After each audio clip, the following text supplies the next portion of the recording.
بسم اللہ الرحمن الرحیم۔ ایک شخص نے امام علی علیہ السلام مولا کے سامنے کہا استغفر اللہ ربی و اتوب الیہ۔ مولا کے سامنے استغفار کیا۔ مولا نے کہا کہ کیا تم سمجھتے ہو یہ استغفر اللہ تم نے کہا توبہ ہو گئی؟ اسے مولا سمجھا رہے تھے، وہ کل بس والا واقعہ یاد ہے نا، وہ ہر لڑکی کو دیکھ کے استغفر اللہ کہتا تھا۔ مولا نے کہا یہ استغفر اللہ کا کیا فائدہ، یہ لمیٹڈ فائدہ ملے گا۔ استغفر اللہ کا اصل مطلب، اصل فائدہ تب ملے گا جب تم کچھ کنڈیشنز کا خیال کرو استغفر اللہ کہتے ہوئے۔ زبان سے استغفر اللہ کہہ رہے ہو لیکن تمہیں خیال رکھنا ہے، تمہیں ساتھ میں 6 شرطوں کا خیال رکھنا ہے۔ یعنی اب محاسبہ ہو گیا، ڈائگنوز ہو گیا، اس بیماری کو ہم نے پہلے کچرا اس کا صاف کرنا ہے، پھر اس کا علاج کرنا ہے۔ کیا کریں؟ 6 شرطیں ہیں۔ مولا کیا شرطیں ہیں؟ فرمایا پہلی شرط یہ ہے کہ جو تم نے پچھلا گناہ کیا ہے نا، جو ابھی ڈائگنوز ہو گیا، کہ بھائی وہ اس دن جو میں نے جملہ کیا کہا تھا نا، وہ تہمت تھی، وہ غیبت تھی، وہ بدتمیزی تھی، اب ڈائگنوز ہو گیا۔ پہلے تو میں کنفیوز تھا نا، سمٹمز مکس ہو رہے تھے، نفس اور روح کی جنگ چل رہی تھی، مجھے پتہ نہیں چل پا رہا تھا، میں نے ڈائگنوز کر لیا، پہلی محاسبہ کا سلسلہ ہو گیا۔ اب کیا کرنا ہے؟ اب اس گناہ پہ پشیمانی، یہ توبہ کا سمجھیے پہلا مرحلہ ہے۔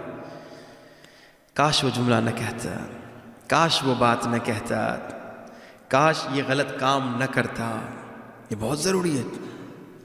اس بات پہ جب یاد آئے پشیمانی، ایسا نہ ہو کہ وہ بات یاد آئے، وہ غلط کام یاد آئے، آپ کہیں بھائی مزہ تو بڑا آیا تھا، اب گناہ تھا کیا کریں، کوئی بات نہیں۔ ایسے ہوتا ہے، یا بعض لوگوں پاکستان میں بڑا مشہور ہے کہ جو قاتل ہوتے ہیں، جو چور ہوتے ہیں، ان جن کی اچھی دوستی ہوتی ہے نا پولیسوں میں، تو جب ان کو پکڑ کے کورٹ میں لے جاتے ہیں نا اور ثابت ہو جاتا ہے کہ یہ قاتل ہے، وہ کہتے کوئی بات نہیں، ہم باہر نکلیں گے پھر قتل کریں گے۔ یعنی پشیمان نہیں ہے، اپنے اس غلط فعل پہ پشیمان نہیں ہے، بلکہ بضد ہے، ہم یہ کریں گے۔ اب اگر انسان توبہ کر رہا ہے تو اسے پشیمان ہونا ہے، ریگریٹفل، آئی ایم سوری، اور مسلسل ریگریٹفل۔ جب گناہ یاد آیا پشیمانی۔ میں آپ کو مثال دوں، مثال کے طور پہ آپ نے کسی دوست نے آپ کو آفر دی کہ بھائی یہاں پہ 20,000 یورو انویسٹ کرو، 3 مہینے میں تمہارے 20,000 یورو 80,000 یورو ہو جائیں گے۔ یعنی کسی نے ایسی کوئی آپ کو لالچ دی کہ یہاں 20,000 انویسٹ کرو، تو یہاں پہ 20,000 یورو انویسٹ کرو گے، 3 مہینے میں تمہارے پیسے ہو جائیں گے 80,000 یورو۔ اب لالچ تو ہوگی، آپ نے تھوڑی ریسرچ بھی کر لی، بہت ساروں نے انویسٹ بھی کیا ہوا تھا۔ اب آپ کیا کریں گے؟ انویسٹ کرنے جائیں گے۔ راستے میں 1-2 دوست آپ کو کہیں گے نہیں بھائی اس طرح انویسٹمنٹ میں نقصان ہوگا، وہ آپ کو بتائے گا یہ نہیں کرنا، یہ نہیں کرنا، میں نے پہلے وہاں انویسٹمنٹ اس طرح کی تھی، مجھے نقصان ہوا تھا۔ اب کیا ہوگا؟ آپ کہیں گے بھائی 50 تو کہہ رہے ہیں انویسٹ کرو، 3 کہہ رہے ہیں انویسٹ نہ کرو۔ آپ نے انویسٹ کر لیا، 3 مہینے بعد 80,000 تو دور کی بات ہے، آپ کا 20,000 بھی آپ کو نہیں ملا۔ اب جب آپ کو وہ بات یاد آئے گی آپ پشیمان ہوں گے یا نہیں؟ کاش ان کی بات سن لیتا، کاش ان 3 کی بات سن لیتا، کاش ان 4 دوستوں کی بات سن لیتا، کاش ایک دوست کی بات سن لیتا جس نے مجھے مشورہ دیا تھا، ادھر نہ لگانا۔ یعنی دنیا کے معاملے میں اگر ہم نے کوئی بہت بڑا نقصان کیا ہو نا، جہاں پہ 2 مشورے ہوں، ایک نے کہا ہو کرو، ایک نے کہا ہو نہ کرو، اور ہم نے اس کی بات سنی ہو جس نے کہا ہو کرو، اور اس کی نہ سنی ہو جس نے منع کیا ہو، اور ہمیں نقصان ہو گیا تو ہم اکثر پشیمان ہوتے، کاش اس کی بات سنتا۔ اور باقاعدہ درد ہوتا ہے، ڈیپینڈ کرتا ہے 20,000 آپ کے لیے کتنا معنی رکھتا ہے۔ اگر 20,000 آپ کے لیے 2 روپے آئے، 2 یورو کے برابر ہے، تو پھر تو آپ کو ٹینشن نہیں ہوگا، لیکن اگر 20,000 آپ کے لیے ایک بہت بڑی چیز ہوگی تو آپ وہاں بہت پشیمان ہوں گے کئی سال تک۔ جب بات یاد آئی ہے کہ اللہ اکبر، یہ کام بڑا نقصان ہو گیا۔ اسی طرح جب گناہ کی توبہ کر رہے ہیں، جب گناہ یاد آیا، میرے اللہ مجھے بخش دے، میں بہت پشیمان ہوں، مجھے بہت تکلیف ہو رہی ہے، اور وہ تکلیف ہونی چاہیے، مجھ سے غلطی، میں نے مومن کی غیبت کی، میں نے مومن کی توہین کی۔ مومن کی توہین کرنا کعبے کو توڑنے کے برابر ہے۔ میں نے کعبہ توڑا، اللہ اکبر، اللہ مجھے بخش دے، میں نے مومن کا دل توڑا، مومن کا دل توڑنا بہت بڑا گناہ ہے، میں نے مومن کی مدد نہیں کی، مومن کی مدد نہ کرنا بہت بڑا گناہ ہے، اللہ اکبر، کاش میں اس کو مدد کرتا، کاش میں اس کو۔ اب یہ پشیمانی ایک شرط ہے، جب یاد آئے، جہاں یاد آئے اس پہ پشیمانی، اس پہ درد۔ اب یہ ایک بزرگ عالم دین کہتے ہیں، کیونکہ بعض انسان کی زندگی میں مختلف لیولز ہوتے ہیں، کبھی کبھار ایک انسان جوانی میں گنہگار ہوتا ہے لیکن بعد میں سدھر جاتا ہے، توبہ کر لیتا ہے، تو اب اس کے لیے یہ بہترین طریقہ ہے توبہ کرنے کا، کہ کوئی بہت بڑا گناہ کر دیا جوانی میں، اب اس سے اس گناہ میں نہیں ہے، اب توبہ کر لی اس نے، تو کس طرح سے؟ کیا صرف استغفر اللہ کرے؟ نہیں، کہ جب وہ گناہ یاد آئے کہ میرے اللہ مجھے بخش دے، میرے اللہ مجھے معاف کر دے۔ دوسری شرط کیا ہے توبہ کی؟ مولا نے فرمایا ارادہ کرو کہ گناہ ہمیشہ کے لیے چھوڑ دوں گا۔ آج آپ توبہ کر رہے ہیں خالی استغفر اللہ۔ وہ ایک مومن نے بتایا کہ بھائی ہمارے بچے نے بتایا کہ اسکول میں بچے کہہ رہے ہیں کہ جو مسلمان بچے ہیں کہہ رہے ہیں کہ بھائی ہم تو رمضان آ گیا ہے، اب گانے میوزک نہیں سنیں گے، رمضان کو جانے دو ذرا، پھر سنیں گے۔ اب یعنی اس کا ارادہ نہیں ہے۔ کچھ خواتین وہ جناب حجاب انہوں نے شروع کر دیا رمضان میں، کیوں حجاب کر رہی ہو؟ کہ رمضان شروع ہو گیا ہے۔ یا مثلا اذان آتی ہے، خواتین سر پہ حجاب رکھ لیتی ہیں، کیوں بھائی؟ اذان آ رہی ہے۔ اور یعنی ان کا ارادہ ہمیشہ گناہ کو چھوڑنے کا نہیں، لیمیٹڈ۔ وہ ایک چور کا واقعہ ہے، کسی نے چور کو پکڑا رمضان میں، کہا کہ تم نے چوری کی، شہر کا مشہور چور تھا، اس نے کہا قسم کھاتا ہوں میں نے چوری نہیں کی۔ کہا اس طرح چوری کرنے کی عادت تو تمہیں تھی، جس انداز سے چوری ہوئی تھی یہ تو چوری کا طریقہ تو تمہارا ہی ہے۔ کہا لیکن میں قسم کھائے کہتا ہوں کہ میں نے چوری نہیں کی۔ کہا کیا بات ہے، کیوں، کیسے ہم تم پہ یقین کریں؟ کہا جا کے میرا پورا بیک گراؤنڈ دیکھ لو، وہ ایران کا چور تھا، میں محرم، سفر اور رمضان میں چوری نہیں کرتا، ان 3 مہینے، اور یہ رمضان تھا تو یہ کسی نے مجھ سے ٹیکنک سیکھی ہوگی لیکن یہ میں نے نہیں کی۔ اب یعنی اس کا ارادہ نہیں ہے اس گناہ کو چھوڑنے کا، وہ صرف 3 مہینے نہیں کرتا، محرم، سفر، رمضان۔ گناہ کا چھوڑنے کا ارادہ ہو کہ میں کبھی یہ نہیں کروں گا، خدایا غلطی ہو گئی، خطا ہو گئی، آئندہ نہیں کروں گا، اور وہ مضبوط ارادہ۔ اور ارادے پہ ہم نے تفصیلی گفتگو کی ہے کہ ارادے کو مضبوط کرنے کے لیے کس طریقے سے ہم پروسیس کو آغاز کریں۔ تیسرا، مولا نے فرمایا توبہ کی تیسری شرط یہ ہے کہ تم لوگوں کا حق واپس لوٹاؤ، لوگوں کا حق واپس لوٹاؤ۔ آپ شب قدر میں آ گئے، مثال کے طور پہ آپ نے اپنی بہن کا حق کھایا ہوا ہے، اپنے بھائی کا حق کھایا ہوا ہے، کسی کا باپ گزر گیا، کوئی بڑا بھائی تھا، اس نے سارے پیسے میں قبضہ کر لیا ہے، بھائی بہنوں کا حق کھائے بیٹھا ہوا ہے، ہاں جی، کسی دوست بیچارے سے قرضہ لیا ہوا ہے اور اس کا قرضہ واپس نہیں دے رہا، اور شب قدر آگے کر رہے الہی خدایا استغفر اللہ مجھے بخش دے، توبہ یعنی اس کا حق واپس دو۔ ہمارا ایک اچھا دوست ہے بیچارہ، وہ 6-7 سال ہو گئے، ہمارا قرضہ اس نے ہم سے لیا تھا، حج پہ بھی جاتا ہے، کربلا بھی جاتا ہے، عمرے پہ بھی جاتا ہے، ہمارا پیسہ نہیں دیتا، قرضہ لیا تھا، قرضہ واپس دینا ہے، یہ حق ہے۔ اس عبادت کا کیا فائدہ، اس دعا کا کیا فائدہ؟ تم نے ایک کا حق ضائع کیا ہوا ہے، فوراً واپس دو۔ تو یہ توبہ کی شرط ہے۔ دوسرا، اب مثلا آپ افطاری پہ غیبت کر رہے ہیں اور پھر یہاں پہ بے کہ یا اللہ مجھے بخش دے، بھائی پہلے اس سے معافی مانگو جس کی غیبت کی ہے، جس پہ تہمت لگائی ہے اس سے معافی مانگو، جس بیچارے کو نقصان دیا ہے اس کا نقصان پورا کرو، جس انسان کی شخصیت تم نے خراب کر دی ہے جاؤ اسے پہلے اصلاح کرو۔ تو تیسری شرط توبہ کی کیا ہے؟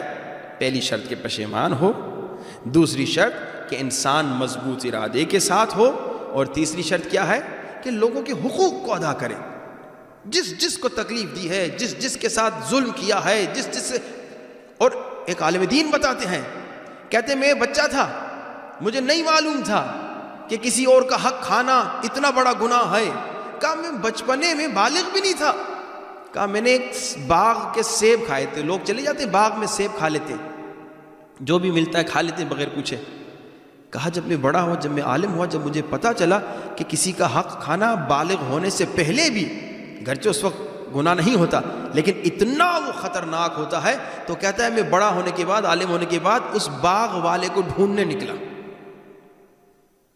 اس باغ والے کو ڈھونڈا، تلاش کیا اور جا کے کہا جی معاف کر لو، میں نے بچپنے میں بغیر اجازت کے سیب کھائے تھے، پھل کھایا تھا.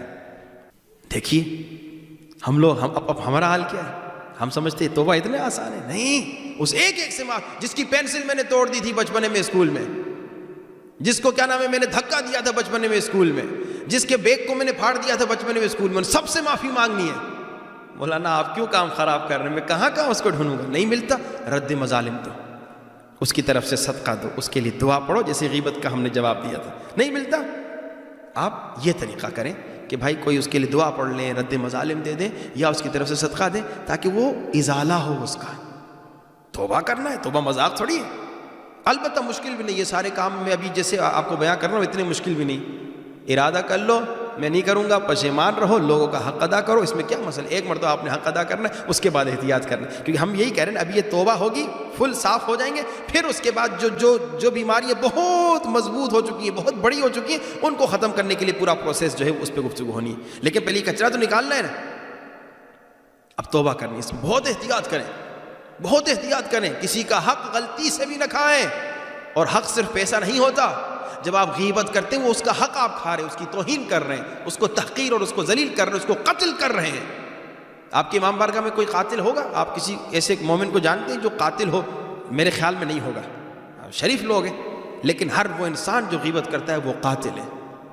اس نے اس کی شخصیت کا قتل کر دیا. میں اس آدمی کو نیک سمجھتا تھا، آپ نے اس کی غیبت کی، میرے سامنے وہ آدمی گنہگار ہو گیا. آپ نے اس کی شخصیت قتل کر دی. آپ نے اور اس انسان میں کیا فرق رہا؟ اس نے جان کا قتل کیا، آپ نے اس کی شخصیت کا قتل کر دیا. غیبت اتنا خطرناک ہے. یہ سارے قاتل ہیں جتنے غیبت کرتے ہیں. لوگ انہیں قاتل نہیں کہتے، لیکن اللہ کی نظر میں یقیناً قاتل ہوں گے کیونکہ انہوں نے اس کی شخصیت کا قتل کر دیا. تو اب یہ تیسری شرط. چوتھی شرط فرمایا اب میں توبہ کر رہا ہوں، میں نے 30 سال نماز نہیں پڑھی، روزہ نہیں رکھا، حج واجب تھا حج میں نہیں گیا، 30 سال میں نے خمس نہیں دیا، اور شب قدر آگے کہہ رہا ہوں خدا یا مجھے بخش دے. اللہ کہے گا وہ 30 سال کی نماز کا کیا ہوگا؟ وہ 30 سال کے روزوں کا کیا ہوگا؟ وہ جو حج واجب تھا نہیں کیا اس کا کیا ہوگا؟ نمازیں پڑھنی ہیں، روزے رکھنے ہیں، حج پہ جانا ہے. اچھا نماز روزے تو آپ جب تک زندہ ہیں کسی اور سے نہیں رکھوا سکتے، آپ نے خود ہی پڑھنی. البتہ حج یہ ہے کہ اگر آپ اتنے بیمار ہو چکے ہیں کہ اب آپ میں استطاعت بدن کے لحاظ سے نہیں تو آپ کسی کو نائب بنا کے حج کے لیے بھیج سکتے. لیکن نماز روزہ نہیں ہو سکتا ایسے کہ بھائی میں زندہ ہوں، بولو یہ پیسے لو میری طرف سے نماز پڑھو. البتہ نماز روزے کے لیے آپ یہ کر سکتے ہیں کہ اپنے بچوں کے لیے وصیت کر لیں کہ جناب الگ سے پیسے رکھ جائیں، بیٹا یہ ہمارا جو ہے نماز. اور ماں بچوں پر بھی واجب ہے کہ جب کسی کا باپ یا ماں مرتی ہے تو وہ کیا کرے، سب سے پہلے اس سے پہلے کہ وہ ورثہ آپس میں لڑیں کہ تقسیم کرے یہ میرا حصہ ہے، سب سے پہلے باپ کے قرضے دیکھیں اگر ہیں یا ماں کے قرضے وہ ادا کرے، اس کی قضا نماز، اس کی قضا روزے یہ سب ادا کرے، پھر بعد میں جا کے ورثے پہ گفتگو کریں. اب جیسے جیسے آگے جاتے ہیں شرطیں مشکل ہوتی جاتی ہیں. کا 5ویں شرط کہا کہ آپ نے گناہ کے ذریعے سے اپنے بدن پہ کوئی 5, 10, 15, 20 کلو گوشت بڑھایا. کیا مطلب؟ یعنی آپ حرام حلال مکس کرتے تھے، ٹھیک ہے نا.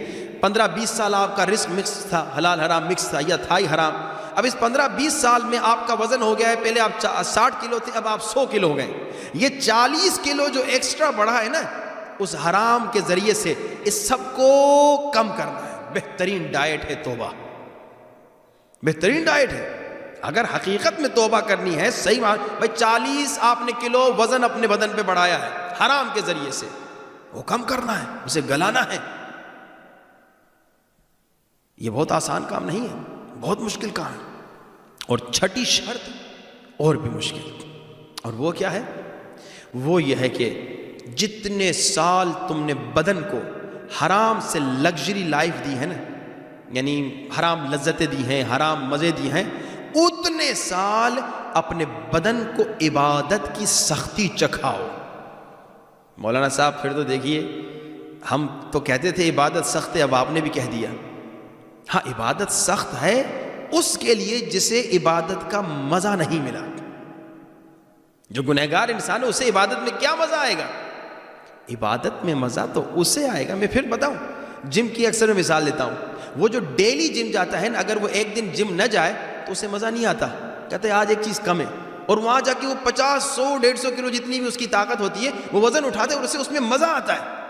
اچھا مجھے اور آپ کو کوئی جم لے جائے, ہم ایک دن جائیں گے 6 مہینے تک جو ہے نا اس کی ویسینٹی میں اس کے ایریا میں نہیں جائیں گے, اور اگر وہ ہمیں پہلے دن ہی 20-30 کلو اٹھوا دے, وہ اللہ اکبر, ہمیں مزہ, اس کو مزہ آ رہا ہے, سمجھ رہے نا بھائی. اسی طرح عبادت میں بھی, کیونکہ اس نے اس کا مزہ چکھا ہوا ہے, اس کے بدن کو اس کی عادت ہو گئی ہے, اب اگر وہ کام نہ کرے تو اسے مزہ نہیں آتا. عبادت بھی اسی طرح ہے کہ عبادت کا جس نے مزہ چکھ لیا, میں نے کہا جسے عبادت کا مزہ آ گیا وہ سجدے سے سر نہیں اٹھاتا. کل جو میں نے آپ کو وہ حاجت کا ذکر جو نماز بتائی تھی 15 قل واللہ والی, جس میں رکوع میں 15 قل واللہ ہیں, ایک واقعہ سنیے. آیت اللہ نخودہ کی مشہد میں مدفون ہے, برف باری ہو رہی تھی اور امام رضا کے گنبد کے ساتھ نماز پڑھ رہے تھے. امام رضا کے گنبد کے ساتھ خادم نے, اس زمانے میں دروازے بند ہوتے تھے, یہ بہت پرانی بات ہے, حرم کے دروازے لاک ہوتے, جو 24 آورز نہیں کھلا ہوتا تھا.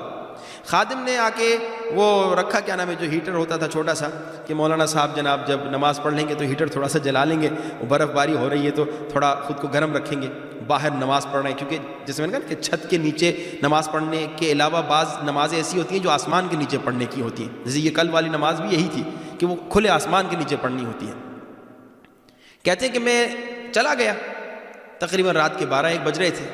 کہا پھر میں سحر کے ٹائم آیا, حرم وغیرہ کھولا, تو کہتا میں نے کہا آیت اللہ کو چکر لگاؤں دیکھوں کیا کر رہے ہیں.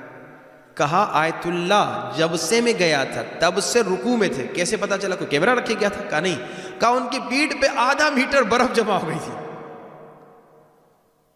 یہ لطیفہ ہے, جوک نہیں بتا رہا, حقیقت بتا رہا ہوں. انہیں اتنا مزہ آ رہا تھا کہ وہ جناب یوں تھوڑا ہلنے کا بھی جی نہیں کہا. اور ہم کو ہر نماز میں کھجلی ہوتی ہے, ادھر کھجاؤ ادھر کھجاؤ, ادھر کھجاؤ ادھر کھجاؤ, مزہ نہیں آتا نا. جب مزہ آتا ہے تو رکوع میں اتنے لمبے برف آدھا میٹر جمع ہو گئی, پتہ نہیں چلا. امام علی کے پاؤں سے تیر نکالا گیا, فضائل کا جملہ ہے, پتہ نہیں چلا. مزہ آ رہا تھا نماز میں اللہ سے گفتگو کرنے میں. اور اس کی لاجیکل دلیل خود قرآن میں ہے کہ جب لوگ اعتراض کرتے ہیں کہ بھائی اتنا مزہ کہ تیر ہڈی سے نکل جائے اور پتہ نہ چلے, تو ہم نے وہ اکثر روایت آپ سنتے رہتے ہیں, قرآن کی آیت بھی سنتے رہتے ہیں, زلیخا اور یوسف کا واقعہ, کہ جب وہ مصر کی خواتین نے کہا کہ بھائی تو پاگل ہے, اپنے غلام پہ نوکر ہو گئی ہے, تو کہا ٹھیک ہے جی میں تمہیں دیتی ہوں, کاٹو, سیب کاٹ کے دکھاؤ. انہیں یوسف کو دیکھنے میں اتنا مزہ آ رہا تھا, اتنا وہ محو ہو گئے تھے کہ وہ اپنا ہاتھ کاٹ بیٹھی, پتہ نہیں چلا. وہ ہو جاتا ہے کبھی, آپ بھی اپنے کسی کام میں بہت بزی ہو جائیں, پتہ نہیں چلتا آپ کوئی غلط کام کر بیٹھتے ہیں, یہ ایک نارمل بات ہے. اور یہ اللہ کا عاشق جب انسان بن جائے تو نماز میں سے مزہ آتا ہے. لیکن جب ابتدائی لیول سے ہم اور آپ, ہمارا کیا حال ہے, ہمیں اگر کوئی کہے کہ مولانا صاحب آ کے کہے کہ بھائی شب قدر صبح تک یہیں بیٹھے رہو, ہم تو دیکھ چکے آدم اجمع بھاگ جاتا ہے, مزہ نہیں آتا. صرف جوشن کبیر میں ہم نے کہا بیٹھیے تو ماشاءاللہ مومنین چلے گئے. کسی نے مجھے کہا مولانا صاحب آپ کیوں زبردستی بٹھاتے ہیں, یہ تو بھائی فرینچ ملک ہے, یہاں پہ تو آزادی ہے, آپ زبردستی لوگوں کو اندر کیوں بٹھا رہے. میں نے کہا یہی ہے بھائی, جب لوگوں کو مزہ نہیں آئے گا دعا میں تو لوگ کہیں گے کہ بھائی مولانا زبردستی کیوں بٹھا رہی, یہ تو آزاد ملک ہے. نہیں, جب مزہ نہیں آتا تو یہ کہتا ہے, لیکن جب مزہ آتا ہے تو وہ امریکن کا واقعہ کہ 3 شب قدر کے بعد والد بزرگوار کے پاس آیا, اس نے کہا مولانا آپ کے پاس اور بھی ایسی عبادت کی رات ہے یا ختم ہو گئی.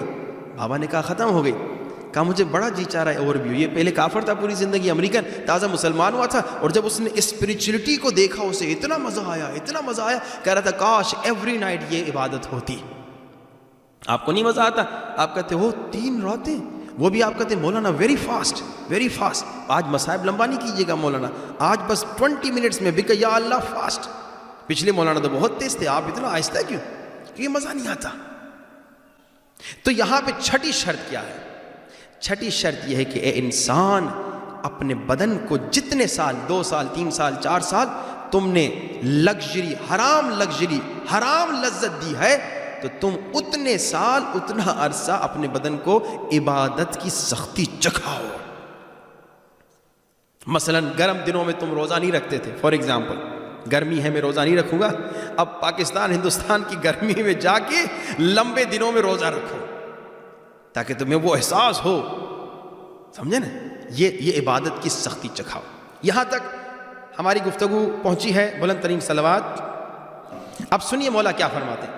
مولا فرماتے من استغفر بلسانہ، جس نے زبان سے کہا استغفر اللہ ربی واتوب الیہ ولم یندم بقلبہ، اور دل سے پشیمان نہیں ہوا، فقد استہزأ بنفسہ، اس شخص نے اپنا مذاق اڑایا ہے. وہ توبہ نہیں کر رہا، وہ ہر استغفر اللہ کہتے ہوئے اپنا مذاق اڑا رہا ہے. جیسے میں نے کہا استغفر اللہ، وہ خاتون کو دیکھ رہا ہے استغفر اللہ، یہ توبہ نہیں کر رہا، یہ ہر استغفر اللہ میں اپنا مذاق اڑا رہا ہے، اپنی توہین کر رہا ہے، خود کو ذلیل کر رہا ہے. پھر سنیے کمال کی. مولا نے کہا، اب یہ آگے کی حدیث جو ہے بڑی کمال کی. مولا نے کہا من سأل التوفیق ولم یجتہد فقد استہزأ بنفسہ، جس نے کہا خدایا مجھے امتحان میں پاس کر دے، خدایا مجھے نوکری عطا کر دے، خدایا مجھے رزق عطا کر دے، خدایا مجھ بیمار کو شفا دے دے، مگر اس نے اس مقصد کے لیے محنت نہیں کی. یعنی کیا؟ خدایا مجھے امتحان میں پاس کر دے مگر پڑھا نہیں، خدایا مجھے پیسے دے دے مگر کام نہیں کیا، محنت نہیں کی. ولم یجتہد، یجتہد یعنی مجتہد، محنت نہیں کی، تو اس نے بھی دعا نہیں کی بلکہ اپنا مذاق اڑایا. اچھا یہ ڈیلی گھنٹی بجتی، ہمارے ہاں بچپن میں اسکول میں گھنٹی بجتی تھی کہ بھائی کلاس ختم ہو گئی، یہ وہی ہے نا، چلیں جی کلاس ختم ہو گئی. بلند ترین صلوات صلی علی